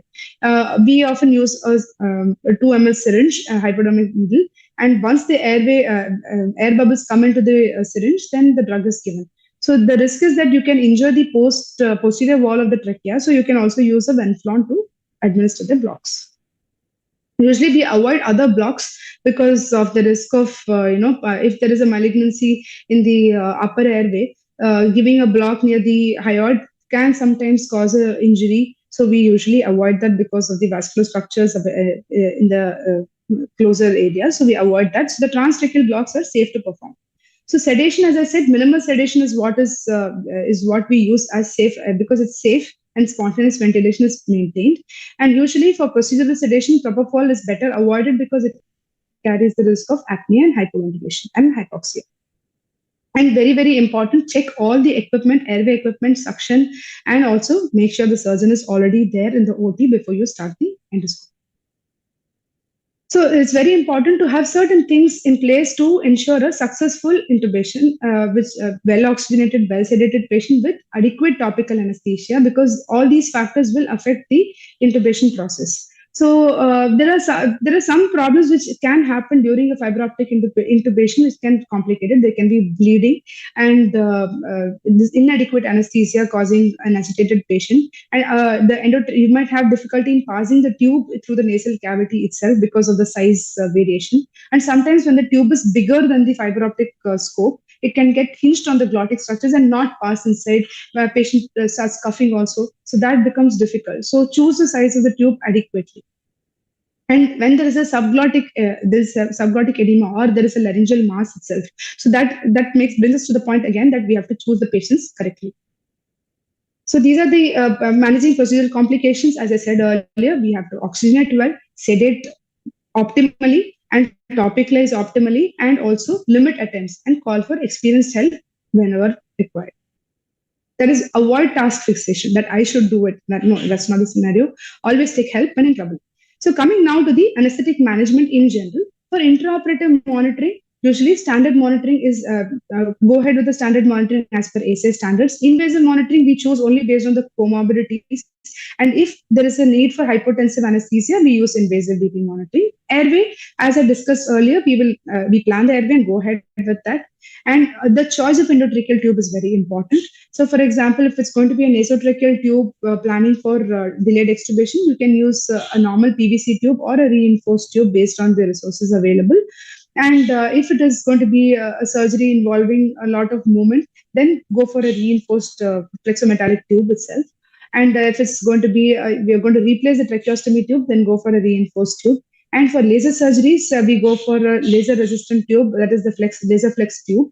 And that microlaryngeal surgery also, we use the MLS tube, which has a smaller diameter, such as 5 mm, and is longer in length and has a normal cuff that is as much as a 8 mm tube. The cuff has that much volume, so that is used for microlaryngeal surgeries. Also, very important, a throat pack is often used by surgeons and is usually placed by the surgeons themselves. So always confirm whether they have placed one, and before the completion of once the procedure is completed, ensure it is removed. So these are the different types of tubes we use. Positioning, usually reverse Trendelenburg is preferred in these patients because to provide a bloodless field. So make sure you maintain the hemodynamics accordingly so that there is no cerebral hypoperfusion, and chest pads are placed, and avoid excessive neck extension because surgeons prefer hyperextension so that the neck exposure is good for nodal resection. And pressure point padding, eye protection must be done. These patients often tend to have their cleaning liquids usually trickle into the eyes. So tape the eyes securely, and probably we usually cover them with gauze till the cleaning and draping is done so that the eyes are protected. And hands are tucked close to the torso. Induction, we decided as earlier whether I should be awake or asleep. And once the airway is in place, you can go ahead with the routine induction agents and drugs that we use based on the patient's comorbidities and hemodynamics. Opioids, we use short-acting as well as long-acting. We prefer long-acting opioids when the airway is going to be retained, so that tube tolerance is better in the post-operative period, so that we don't need to keep switching between different opioids. And maintenance, inhalation or TIVA can be used. TIVA is usually preferred in cases where there is anticipated interruption in the ventilation, such as in laryngeal surgeries, where we keep removing the endotracheal tube for the creation of the laryngostoma. TIVA is preferred in these situations because to avoid OT pollution, some surgeons complain of exposure to volatiles. So in those situations, TIVA is preferred. And also in head and neck surgery, it might be a prudent choice because head and neck surgery itself is a risk factor for PONV, so can be used. It also provides a safe way of hypotensive anesthesia also. And coming to blood loss, in these surgeries, some of them might go on, like it might not even be mentionable, but some resections can cause significant blood loss and has to be planned prior. And usually IV access, because the hands are going to be tucked, place extra IV lines before itself.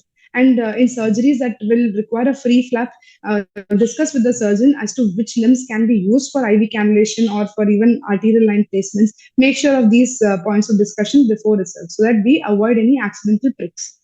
And blood loss might be, especially in free flap surgeries, the resection of the malignant lesion itself might cause significant blood loss. And usually reconstructive surgeons are wary of blood replacement in free flaps. So make sure you replace whatever blood is lost beforehand itself based on the maximum allowable blood loss. And coming to the miscellaneous points, we usually use pneumatic compression devices and use post-air warming. Usually hypothermia is not an issue in these patients, but if for prolonged surgeries, use an underbody warmer preferably, because especially in free flap surgeries, they expose the head and neck region as well as the thigh to harvest the graft. Therefore, warming with just an over blanket might be difficult to achieve. So an underbody warmer is ideal for such patients. We always place a nasogastric tube because these patients will be initiated on early enteral feeds as part of ERAS. So therefore, placing the NGT might be difficult. So take help with the medical gastroenterologist if there is too much scarring of the airway. Bladder catheterization depends on the surgical duration. And sometimes when the patient is planned for an early extubation the next day, then steroids have a role to reduce the airway edema, and IV antibiotics based on the surgical requirement. And usually we repeat the antibiotics at every 4 hours of the procedure. Coming to practical issues during surgeries, there can be accidental tube disconnections, migration, the tube might get kinked, there might be raised airway pressures, and tube damage can happen, which can lead to a sudden loss of airway. And there is often accidental extubation also. So we have to have a re-intubation strategy in place, and everything happens under the drapes. So you have to be very aware and hyper vigilant because you're sharing the airway. And many a times airway soiling happens because we place a nasotracheal tube. There might be some bleeding which happens and goes into the tube. So always suction out the tube before handing over to the surgeon so that our end of the patient is completely problem-free. So a few words on considerations for specific surgeries, so that because each surgical plan changes. So for nasal, maxilla and PNS surgeries, usually an oral ETT is preferred. And for intraoral surgeries, we go with a nasal ETT with throat packing. Throat packing usually is done by the surgeons themselves for most surgeries. And when it comes to craniofacial dissections, usually it can extend up to the skull base, so plan IV access accordingly. Neuromonitoring might be required, might need TIVA because of neuromonitoring. And there is also a risk of venous air embolisms because of the cranial wall being handled. And blood loss is very likely, so be prepared for that. Coming to free flaps, which are being taken more in number these days because of the cosmetic benefits to the patient. It's a very prolonged surgery to note. And in these situations, goal-directed fluid therapy is very beneficial. So placing an invasive access makes sense because we surgeons prefer a hyperdynamic circulation in these patients. But excessive fluid overload is not really beneficial. And it has been shown that using vasoconstrictors to maintain perfusion might not impair the flap survival also. So having a goal-directed fluid therapy plan might help in maintaining good hemodynamics along with vasopressors. Ensure adequate urine output in these patients, especially because you will be giving significant fluids, and ideal to maintain the hematocrit around 30 to 35%. So this involves, as I said earlier, fixed transfusion trigger, so you can replace the blood loss before the reconstructive phase starts, and discuss with the surgeon also what is the likely transfusion trigger they are comfortable with. And also intraoperatively, they might convert the airway to a tracheostomy once the major part of the surgery is done. So be prepared for that. And sometimes they fast track the patients and plan for delayed extubations. So usually free flap patients do well with delayed extubations with an endotracheal tube the next day because the flap is not that bulky. But you have to be aware that these patients also, the flap survival is also an issue. So always check the flap survival, blood glucose at the end of the surgery to make sure that when the patient is leaving from the OT, the flap survival is okay. Because sometimes we push the patient out and they come back for re-exploration within a few hours because the flap is not viable anymore. So that has to always be checked before planning extubation the next day also. So how do we monitor these flaps? Bedside techniques such as capillary refill, checking for a pinprick and looking for the blood oozing out, checking the flap CBG and comparing with the CBG from any other normal extremity, and also by Doppler, which the surgical team usually practices. Salivary gland tumors usually may require nerve monitoring. They may ask you to withhold muscle relaxants. So safely intubation can be practiced with muscle relaxants and then go ahead with the surgery. Transoral robotic surgery, this includes some of the recent advances in head and neck surgery. So in this, we usually place a nasal reinforced endotracheal tube and use longer ventilation circuits because it's impossible to have any contact with the airway once the surgeon docks the robo. And you have to ensure that there is deep muscle relaxation because you don't want the patient bucking when they are doing something and in the oral cavity with all these robotic arms. So better to give deep muscle relaxation and use TOF monitoring while coming to the time of recovery. It's usually not much of a problem because we retain the tube in these patients because there's a lot of oral edema that is present. And throat packing is done, so ensure it is removed before the patient leaves the OP. Laryngeal surgeries, usually these patients come with a tracheostomy already, or you may have to be the one placing the awake FOB. And we change over to a reinforced tube once the patient is under anesthesia. And we use the TIVA as far as possible, along with BIS monitoring to maintain the depth of anesthesia. Intermittent apnea is required. And one important point to notice, they keep taking out the tube and placing it back in. So sometimes the tube placement is further deeper than what is required. So you might note raised airway pressures. So keep telling the surgeon and giving them feedback about this as well. And for transoral laser surgery, this you might all be familiar with, but we usually use laser-resistant tubes, which has got two cuffs. So it is filled with the methylene blue tinged saline, so that we get to know when the cuff is damaged, and so that we know that the distal cuff is still intact and corrective action can be taken. IV steroids can be used, and the precautions meant for laser has to be taken. That is, use lower FiO2 when the surgeon is operating, and always be aware that a laser-induced fire can happen. And coming to external carotid artery ligation, this is usually a procedure taken as an emergency when there is bleeding. This might be when a patient has undergone surgery and develops post-surgical bleeding. So they might come with they might come to the OT with an airway in place, such as an endotracheal tube or a tracheostomy. So be prepared with blood products if needed. And also, while they're ligating the ECA, there might be the carotid body stimulation. So be prepared for bradycardia episodes or vagal episodes. So use an anticholinergic agent for during the surgery. And many a times, evaluation of these patients also requires anesthesia. So examination under anesthesia might be required. So in this situation, all the same techniques that I discussed, that is, have an airway plan in place, and usually a delayed extubation is preferred because they take multiple biopsies, and that leads to increased airway edema. So even though it might be just a biopsy under anesthesia, a delayed extubation is what is preferred. Now, coming to extubation, how do we decide on that? What all can you keep in mind? The tumor location, very important, and how long did the surgery go on? How did it go on? Any issues during surgery? What was the blood loss like? What is the patient's condition like? And what are the types of flaps used? A local flap is often bulky, so that causes more of airway edema compared to a free flap. And also, you have to note what are the pre-existing conditions the patient has, such as COPD. Will the patient tolerate spontaneous ventilation after such a prolonged surgery? That should also be kept in mind. And the intraoperative course, as I mentioned, and depending on the facilities available, is somebody there round the clock to monitor the airway? Or if in case you extubate the patient on table, is there somebody to secure the airway? Is that person skilled enough to place an airway in a compromised patient? That also has to be kept in mind. And the surgical backup. You have surgical oncologists available who can place in a surgical array in an emergency. That also has to be kept in mind. And also always know that they leave a lot of intraoral bolsters inside to control bleeding. So that has to be kept in mind when you are planning an extubation. Make sure you have the surgeon on standby with you. Remove the bolster, do an oral examination as far as possible, and then extubate when it's a delayed extubation. So extubation strategies include extubation on table, can be done usually for nasal surgeries because it does not usually complicate issues. A nasal pack is placed, remove the oral pack and extubate. Ensure absolute hemostasis, and the patient should be awake and aware.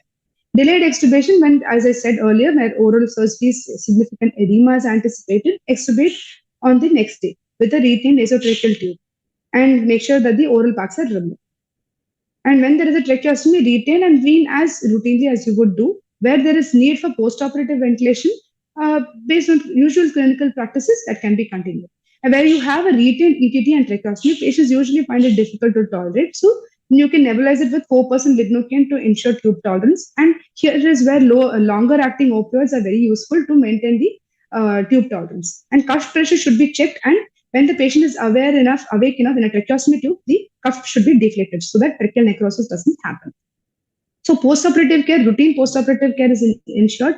Ensure adequate hydration. We implement the ERAS protocols, that is, as per our institution, we implement those. Ensure early enteral feeding because usually it's not a contraindication in these patients. And we supplement with antiemetics and analgesics such as paracetamol, diclofenac, if not contraindicated, can be added. And with the opioids, we supplement the analgesia. And IV steroids, if based on discussions with the surgeons, and DVT prophylaxis is ensured. So the complications that we should be aware of, early complications are commonly bleeding. So when you have a tracheostomy tube, please inflate the cuff as early as possible to prevent airway soiling and hypoxia.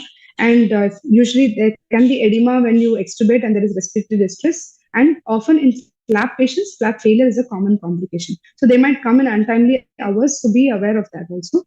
Delayed complications are usually infection and bleeding, and sometimes flap necrosis. There's some scenarios here that I would like to just show here. This is a patient we saw with a salivary gland tumor. So in this case, as you see, there is a big mass over here, and which can complicate mask ventilation. This is just to show where all we can encounter some difficulties. So this patient had a restricted mouth opening with odd looking dentition as well. So in this situation, think of that laryngoscopy with a conventional technique might be difficult. So think of video laryngoscopy if possible, or FOB guided intubation.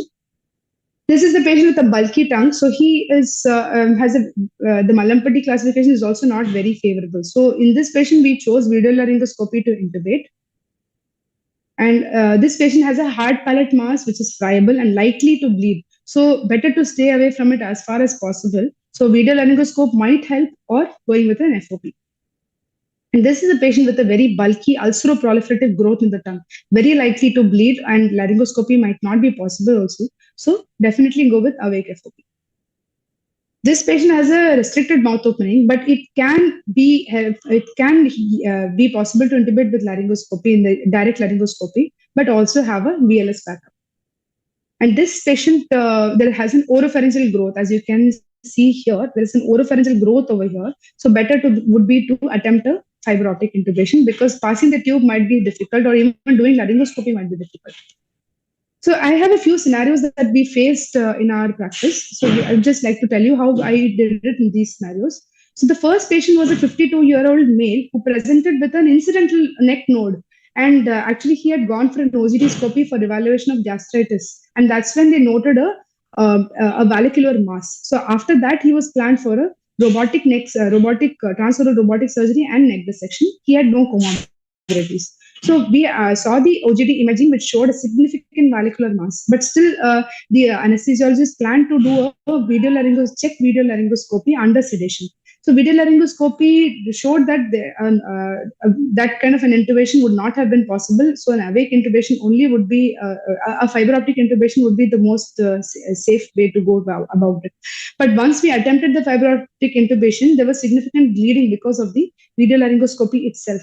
So that then we attempted through the other nostril with again further usage of nasal vasoconstrictors and suctioning, and that's when it became, we suctioned the oral cavity, the nasal cavity, and then endoscopy through the opposite nostril we could intubate the patient successfully. Rest of the surgery went off uneventfully, and we extubated in the next day. So this second patient that I wanted to talk about was, she is a 45-year-old patient who had history of hypopharyngeal carcinoma. She had already undergone radiation, and she came a few years ago, and she came with history of stridor, and was likely a case of recurrence, and she had a relapse, and she needed an urgent tracheostomy because of the stridor. So the surgeon wanted us to place the endotracheal tube so that he could do the tracheostomy, as the surgical landmarks were completely obscured because of radiation. So what did we do? Quick PSC showed that she was not NPO, and the airway was also difficult. The surgical landmarks were completely not there. So we used ultrasound to localize the cricothyroid membrane. As you can see, this is the thyroid cartilage, this is the cricoid cartilage, and these are the tracheal rings. And the depression in between is the cricothyroid membrane. So we visualized these and topicalized the airway, explained to her, and successfully did an FOB-guided intubation and under local anesthesia. And after which GA was induced and tracheostomy was done. So there was this patient who underwent uneventful nasal intubation for a composite resection of the oral lesion with a myocutaneous flap, and that is a local flap, sorry, an infrared flap, and the plan was to retain the ETT for delayed extubation the next day morning. During the surgery, I noticed that there were some air bubbles coming out, there was a hissing sound, and there was no delivery from the ventilator bellows had collapsed. So further inspection showed that the circuit was intact, and then we found that the pilot balloon was completely deflated. The surgeon had actually nicked the pilot balloon, and the tube had got deflated. And so how do we change the tube in the middle of the surgery? The surgery was just ongoing, and in the middle of the surgery, it is difficult to change. So we asked them to pack the oral cavity with adequate throat packs. It did not impair the surgical view. And tidal volumes were adequate, and we suctioned out the airway, and there was no further soiling of the airway. And at the end of the surgery, further deepening of the plane was done. We placed a bougie, and with video laryngoscopic guidance, under vision, we changed the ET tube and extubated the next day. This was actually a very difficult situation we faced. We had received a code blue call for a patient from the CT suite who had undergone a lung biopsy. On reaching there only, I found out that the patient was an oral cavity malignancy who had undergone radiation, and direct laryngoscopy or FOB was completely impossible in that emergency situation. The surgical oncologist was also available. So the first plan was to go ahead with the surgical cricothyrotomy. All the equipments were available, and we went ahead with that. So we achieved ROSC with a placement of an endotracheal tube through the cricothyroid membrane. Patient did not make it, but we did achieve ROSC for a few minutes after ensuring, probably due to a lung bleed inside, but we did achieve ventilation. So how do we do this? We usually have a set of a self-compiled cricothyrotomy set which is available, which you can also practice. This includes a 20-size scalpel blade, and a bougie, and a 5 or 6 size endotracheal tube, along with suction, that is the Yonkers suction, to aid in clearing out the blood or debris. And usually feel the anatomical landmarks and make a horizontal incision on the cricothyroid membrane. Horizontal incision, and bluntly dissect. And once you reach the cricothyroid membrane, extend the horizontal incision and then introduce the blade in a vertical fashion with the blade directed towards the vocal cords. Away from the vocal cords, that is caudally, and then pass the bougie and endotracheal tube over it. This should not be done when there is any laryngeal trauma, and also in children lesser than 10 years of age because of subglottic narrowing. So don't attempt it in that. And it is very important to know surgical cricothyrotomy because it's a very simple procedure. But when it happens in an emergency situation, our mental faculties become clouded because of panic. So better to know this technique, and it's easy. So that will increase our confidence in doing it.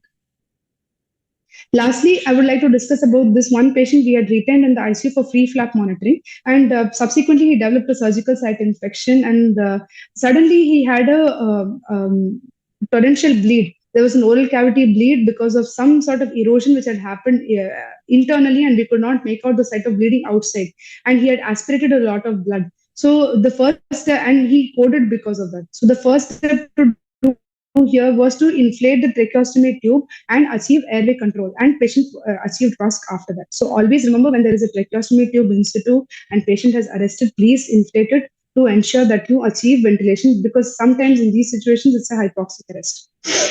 So our takeaway from this talk is, one second. Yeah, a detailed PSC is very, very, very important, and review of the airway imaging is very essential. And always be the safest and simplest options should be kept in mind. The simplest might not necessarily be the easiest, but will be the safest one. Always discuss with the surgical colleagues what they need and what can be done for the patient. Keep multiple airway plans in place, and also inform an experienced colleague and request their standby. Very important to know your limitations and avoid task fixation, that this has to be done in a particular way. Please don't have that limitation. Always remember, cancer is a very dynamic disease and presentations can change by the time of surgery. And at all times, beware that you share an airway with the surgeon. Be hypervigilant, and there is no hurry to extubate these patients. Take your time. And lastly, a safe and wise anesthesiologist is always better than a daring one any day. Always ask for help. These are my references. Thank you for listening so patiently to me. You didn't give us a choice, did you? It was a beautiful presentation, Dr. Pritha. Excellent presentation. I think everybody listening would really, really agree with me. If we go to the chat box, we have a couple of questions from Dr. Senthil Murugan. I just read it through. Yes. Is dexmedetomidine safe in an already cachectic patient? Ma'am, so in that situation, we use lower doses. Say for, if not 1 microgram per kg, reduce the dose to 0.5 microgram per kg and give it very slowly under observation. That is started way before the plan for intubation, like 30 minutes before. We receive these patients earlier.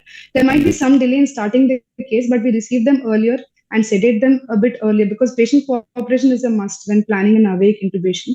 So we titrate the doses based on that. The recommendation is 1 mic, but we can go to lower doses. Tolerance. And his second question from Dr. Senthil Murugan is, what are the practical problems of central lines with head and neck dissection? Usually in head and neck dissections, central line placement is usually not required, because one thing is that in these extensive surgeries, post-surgical, the main concern here is going to be initiating feeding. Unlike in GAT cases where feeding might not be possible immediately, head and neck patients, we do initiate enteral feeding. So that can be achieved through the nasogastric tube. So usually central line access is not really required in these patients. If peripheral access is difficult, then yes. So we place the lines. And again, we discuss with the surgeon on which side would be preferable. And usually neck access, we go for subclavian access, because neck is usually under dissection, so we don't avoid that. And if they will probably need a line for longer access, some patients come with a PICC line, so that can be used also post-surgically. So those considerations we keep in mind. But we always discuss with the surgeon whether it will be possible or not. There seems to be a lot of interaction with the surgeons. I hope they listen to us. No, they do. They do.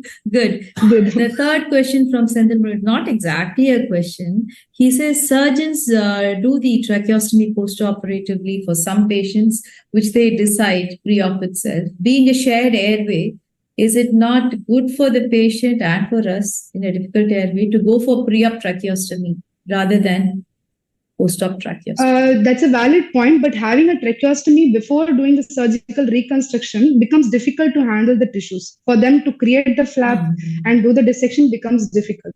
That's why, say, for example, in a composite resection and a PMMC flap, they do the dissection completely, they harvest the flap, and just when they're going to do the inset, they do the tracheostomy. Or once the inset is done, then they do the tracheostomy, because anyway, everything is exposed. So doing the tracheostomy is easier at that point of time. So for surgical ease, we do that. Right. And Dr. Manisha Madam's question was the same. If intubation is difficult and tracheostomy anyway planned, then pre-op, right? So you have answered her question also. And Manisha Madam, in private setup, we prefer deferred extubation, which may be after 4 hours to 24 hours. So how do you do it, Madam? Ma'am, we usually, in head and neck malignancies, in our institute, we have this protocol that we extubate delayed only. We extubate the next day morning. Unless it's very, very minimal surgery involving the oral cavity, still for example, if it's an examination under anesthesia, even then we retain the patient in the post-anesthesia care unit, and till our list gets over, we retain them there and we extubate them ourselves. Once after ensuring a complete hemostasis, patients fully aware and awake, then we extubate them under our supervision, and then we send the ward to patients. But usually the protocol is to extubate the next day morning only. The next day morning. Okay, Madam. And I think we have one more question from Madam Manisha. Madam, did you say flap sugar levels? Flaps? Yes, ma'am. Yes, so flap monitoring, ma'am, because when it starts becoming congested, the flap sugar values actually come down. So usually what they do is they prick the flap to see the blood oozing out, and they check the capillary blood glucose in that. And at the same time, they check the flap sugar in some other normal periphery also. So they compare. If it is comparable, then the flap is usually viable, and they monitor it. And also they check the color of the flap to know the viability. So sometimes when it is not, it's ambiguous, the flap sugar monitoring also helps in knowing the condition of the flap. Sometimes patients have just been shifted out, and when they check the flap sugar values, they're quite low. And there are instances where we have taken them back again for surgery for re-exploration of the flap. So it's very important to check before we shift out the patient post a flap surgery. Okay, that's something very new to us. I think Hetal sir has a question. Hetal sir? Yes, madam. Can I comment something with permission of Pritha ma'am and your permission? Sir, please. Yeah. So it was an excellent presentation. Everything was covered. Thank you, sir. But I will like to add something about blind nasal intubation. Blind nasal intubation is nowadays like a forgotten art because of availability of resources in most centers. But we are still doing it. Actually, we stopped doing it. But at the time of Corona, we again started doing it. Conventionally, it is done under local anesthesia. But we do it after giving propofol and scopolamine. But we select the patient properly, because we don't do in the post-surgical patient, those who are coming for redo surgery, we don't do it in radiated patient. But in other patient, I have seen that even with zero mouth opening, we are doing it since last 20 years. And many of my colleagues in Rajkot are also doing it. And we have done almost 5,000 cases. Unfortunately, we have not published it. But I will like to show the video of blind intubation. We usually give propofol, check ventilation, and then after checking the ventilation, we give scopolamine. Advantage is when we give scopolamine, usually what happens is airway get relaxed, and it is easier to insert the endotracheal tube. This is the video of blind nasal intubation, and you can see it is just 0.44-second video. After giving propofol, I am extending the jaw. I am manipulating the larynx with my middle finger. You can see it. I have elevated the jaw with my index finger. You can see it. And I'm feeling the vocal cords. And once I'm checking it with ATCO2 also. And within 20 seconds or so, you can intubate the patient very easily. And once you learn the art, it is just like putting an epidural catheter or putting a spinal. You start getting feel of the vocal cord and the trachea. So this art should be revived, and I say this is important, especially for freelancers who don't have access to the FOB. And even in institute, 1 year back only, we had a patient, who had intraoral bleeding. Patient was gasping, and patient had huge neck knots. So surgeon was not able to doing tracheostomy. So he was about to giving it up, and fiber optic was also not possible because there was bleeding inside the oral cavity. So we simply did the blind awake intubation, and fortunately we could intubate the patient and survive the patient. So I believe that this heart should be revived, and everybody should attempt, at least in the good mouth opening patients where they are putting nasal tubes. So once you start doing it, it is really very easy. Hetal sir, can we just go through it a little? I think you were a bit fast there. You said propofol, and you were saying something about scoring. Yeah. Did you give both or just so propofol? after no, we give propofol, check the ventilation. Okay. After giving propofol, then we give scoring. Once scoring is given, we intubate the patient. Okay. And this video is available on YouTube also. And that's a fabulous video. I think so we have done almost 2,000 cases with same technique, and now my fellows and juniors are also doing it regularly. So we keep doing it so that we don't forget that art. Pritha madam, do you have experiences in blind nasal? Ma'am, actually, here I don't have much experience. It's not been encouraged also because of the risk of bleeding. So we don't go ahead with it because it can complicate things further when we do it without vision. The sir is experienced in it, but here we are very skeptical about doing it. That's why. It looks scary, obviously. But I'll say with experience that definitely in last 20 years or so, there is hardly any failure of intubation, and we had to go for tracheostomy. I think 1 or 2 cases among 10 of us. So it is very safe once you start doing it, and we use especially this Portex blue color tube. It is very soft, and when you lubricate the nasal cavity properly, I haven't seen any bleeding in most of the cases. Thank you so much for sharing. And I think Manisha madam agrees with you. Blind nasal intubation, she agrees with you. And she also goes with retrograde as they don't have FOB. That is also a good technique. Yes. So thank you so much, both of you, Hetal sir as well as Pritha madam. Beautiful topics, well discussed. The entire spectrum, I think you have covered the entire spectrum. It was an absolute pleasure listening and seeing all your slides. Thank you so much. And special mention to Hetal sir. Thank you for sharing your YouTube link. It's going to help us in so many ways. Rajesh sir, anything else you want to add, sir? As you said, it's an excellent academic piece from both the speakers, and we enjoyed it. And from the team of Online Anesthesia Update team, we would like to thank our coordinator, Dr. Gomathi Madam, and speakers, Dr. Hetal Vadera and Dr. Pritha Raj. And once again, thanks to Akrula, A1 Logistics, and the Anesthesia TV, which is our media partner, for conducting this session successfully. Thank you one and all, and thank you so much. We'll conclude this session with this. Thank you. Thank you so much. Thank you, sir. Thank you. Thank you.